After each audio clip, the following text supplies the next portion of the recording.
Morning, everyone. It is the 30th of December, 2023.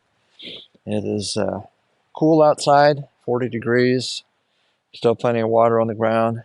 Normally, I wouldn't work outside in temperatures like this, but I really want to keep going on this car as much as I can. So it's not raining or snowing, so we'll see how long I can stand it. I've got layers of clothes on, I got boots on my feet, and you know how I hate putting anything on my feet. So what I'm going to attempt right now is to go under the car and work on that power steering pump. One fix is easy. I just need to replace the clamp, but the other one is that inlet port that leaks. I'm just going to remove it. I have some the famous JB Weld that I'm going to use. I'll mix it up right here on a piece of cardboard. I got a mixing stick. It sets fairly quickly. Set time says is 6 minutes, and cure time 46 hours. Even in 40 degrees. Not that I care about the cure time because I'm not going to be putting any fluid back in it for a few days to see if it leaks or not. But I also need to capture whatever fluid is already in there because I put about half a quart in to test for leaks. So I got to drain that out. I just remembered, so I got to do that first as I'm taking the hose off. So it might get a little messy. So anyway, that's where I'm starting today. All right, I drained out the transmission fluid that was in there. This is the offending part here that worked its way loose. You may recall when I installed this in the car, I noticed that this had been damaged on the end here. Whoever rebuilt this pump, maybe they didn't know fully what they were doing. I don't know. I hope it's some indication of what the rest of the pump is like. I bought this pump from a third party on eBay who bought it from someone else. I also bought a new water pump from him and a beautiful six-way power seat switch. Those two items look fine to me. There's any problems with those, but I am planning on reusing this. I still have another power steering pump that came off of, I believe it came off the other engine that I swapped with, but I don't know what kind of condition that it's in, so I'm not just going to slap it on there. Um, so I thought about stealing this part from that other pump, but I don't know if I could even get it out because I'm not sure should have been removed in the first place. This looks kind of damaged around the edges here too. But my plan is to just attempt to use this anyway as it is. And I'm going to smear a liberal amount of JB Weld all around the outer part here and just push it in and let it sit for a few days before I attempt to reconnect the hose. And this may be a blessing in disguise, but now that I look real close at this hose here, I don't know why I was reusing it. I shouldn't have done that anyway. It's kind of messed up, so I actually need to replace this hose anyway. So I'm going to do that too, since I have this off again. So right now I'm going to mix my JB Weld up, smear it on there, and then press this back in the hole in the pump, and then just ignore it for a few days and come back and put a new hose on, reconnect it all up, and try again. All right, I've managed to stay warm enough to work out here, and here's what I've gotten done so far.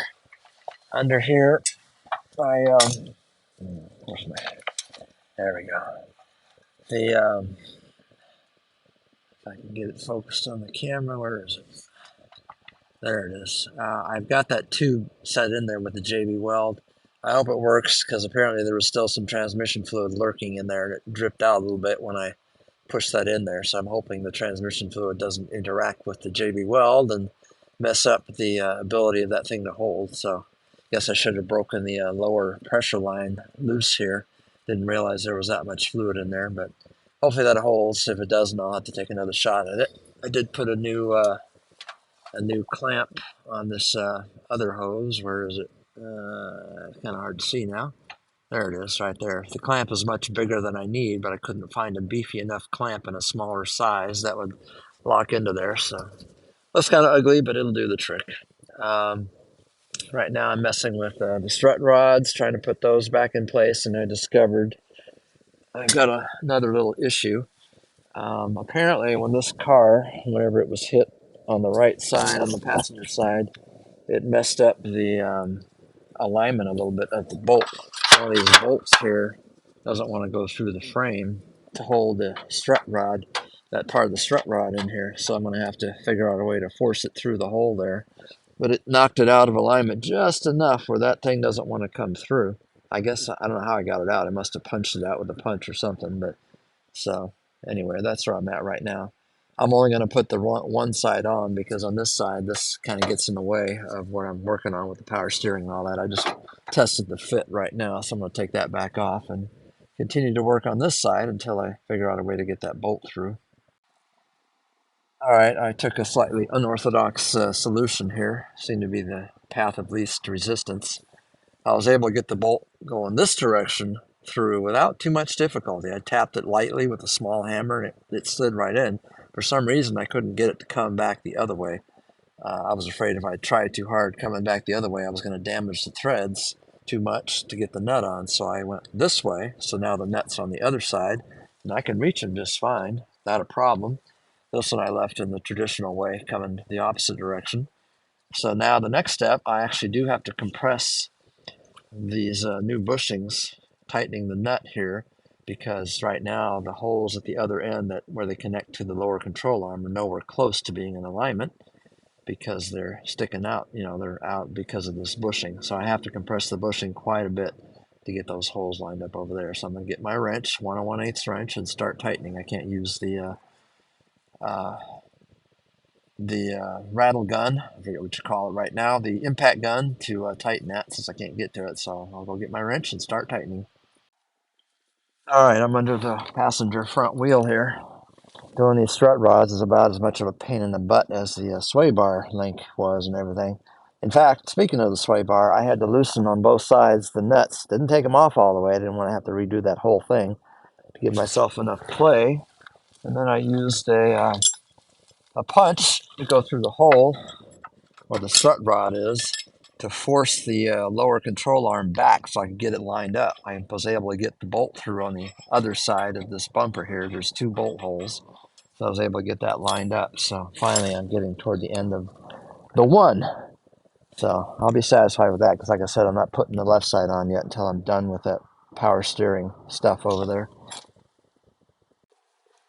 All right, something else I got done underneath the car just now was connecting the ground wire to the side of the engine. You can see it right there. I figured that the best way to avoid the exhaust manifold was to feed it through the bracket, the gap. There's a small gap between the bracket and the engine block for the alternator bracket. I had to loosen it up, loosen the tension on the alternator itself to make enough room so I could slide it through. But it fits perfectly. It's just the right length, so I don't know if it was actually designed to go there, but it sure seems like it might be because it's just the right length, and it's about the best place you could put it to avoid getting too close to the exhaust manifold. Up top here, I had to loosen the battery box, slide it over a little bit, and reroute to loosen that up, take it apart so I could make all the wires work right. So now that's, oh, I still have to tighten that back down actually, put the battery box back in place, but just wanted to illustrate that. Next thing I'm going to do is connect the new starter lead from the solenoid to the starter while I'm under there. All right, I just finished connecting the new starter cable to the starter. That was a 3/8 size bolt, and they've changed the design on the starter. I didn't realize it till I was down there again. I didn't need a second wrench to hold one side of it. They improved the design, which is nice. So that's also got its own piece of asbestos wrapped around the wire, or whatever they use in place of asbestos insulation to keep it safe from the running so close to the exhaust manifold. So now I can truly say that my 12 bolt system is completely done. 3 new cables, all set in here pretty, new battery tray. Everything is hooked up the way it should be. And reconnected the alternator brackets and tightened everything up again. The belt's tight like it should be. Maybe even too tight, but it'll be fine. It'll loosen up a little once the engine runs. And you can see my new red strut rod bushing down there. Finally got that done. So the next thing I'm going to try, since I'm all muddy anyway, I'm going to crawl under the car from this side. There's too much water still on the other side, and see if I can get one of these bushings to work. I only need one more bushing before I can finally say I'm done with the gear selector linkage. Be done with that, and then I can move on to the accelerator pedal linkage. I'm not missing any bushings on that system. I just need to install it, but I wanted to finish with this first, so that's what I'm going to work on now. All right, you're underneath the car with me right now, under the transmission. I had to MacGyver this one too. I tell you, there's been so many challenges getting this thing back together. No matter how hard I tried, I could not find a bushing that would fit inside that small hole on the shift linkage on the side of the transmission that would also accommodate the piece right here. I don't know if you can even see what I'm pointing at right here. That hooks onto the lever that comes down from the shift linkage. So I just had to MacGyver it. I basically just forced a bushing on the end of it instead, and I was able to put a little C-clip on the end there to keep it all together so it doesn't pull apart, at least in theory. It's not the proper solution, but it's the best I could do. I thought about drilling out the hole in the shift lever on the side of the transmission, but there would have been very little metal left, and I was afraid if I didn't hit it straight on just perfectly, I would ruin it. So had I realized what I was looking at here, apparently there was a difference between 66 and 67 in the shift lever. I don't know what the difference was, but the hole is very small on this 66 transmission. So I did what I could, and it does work.